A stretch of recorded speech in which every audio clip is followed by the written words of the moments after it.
मला कळलं नाही. मान्य नाही म्हणजे तू ऐकलंस ना मी आता तुला काय बोलले ते? अगं तिलोत्तमा मेहेंदळे तुझ्या मुलीचा हात मागतेय माझ्या मुलासाठी, सोहमसाठी, आणि तू नकार देतेस. कारण काय? कारण सांगणं मला महत्वाचं वाटत नाही. आणि शिवाय मी मुलीची आई आहे. माझ्या मुलीचं लग्न कुणाशी व्हावं कुणाशी नाही हे ठरवण्याचा सर्वस्वी निर्णय हा माझा असेल. असेल ना, मी नाही म्हणतच नाहीये, पण तुझ्याकडून ही अपेक्षा नव्हती भैरवी.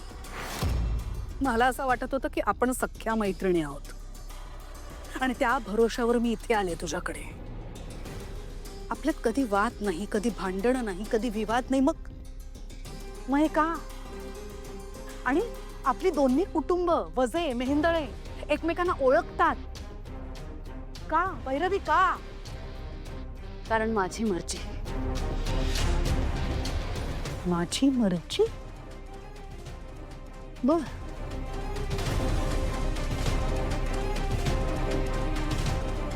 काय म्हणालीस? माझी मर्जी? ती मर्जी आतापर्यंत नव्हती, आजच कुठून आली ग तुझी मर्जी? आणि मी जर का हे असंच बोलले असते, माझी मर्जी, मी नाही मदत करणार, सुमंत जेव्हा तुला सोडून गेला होता तेव्हा मी जर का म्हणाले असते हे असंच, तर काय ग झालं असतं? एकटी पडली असतीस तू. सगळ्याच बाजूनी तुला मदतीची गरज होती. मानसिकरित्या जेव्हा ढासळली होतीस ना, तेव्हा ही तिलोत्तमा मेहेंदळे तुझ्या पाठीशी खंबीरपणे उभी होती. मीच मैत्रीचा हात पुढे केला ना, विसरलीस? मी म्हणू शकले असते ना, नाही करणार मी हे सगळं, नाही येणार तुझ्या मदतीला धावून, माझी मर्जी. चाललं असतं तुला. भैरवी, मला कळतंय हे खरं कारण नाहीये. खरं कारण काय आहे?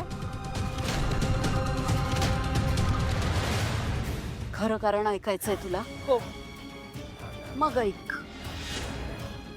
वजे घराण्याची परंपरा राहिली आहे की आम्ही सोयरी फक्त संगीत घराण्यांशी जोडतो. मला माझ्या तारासाठी संगीत घराणंच हवंय. कळलं? एवढं कारण पुरेसं आहे तुला? एवढाच प्रॉब्लेम आहे ना भैरवी.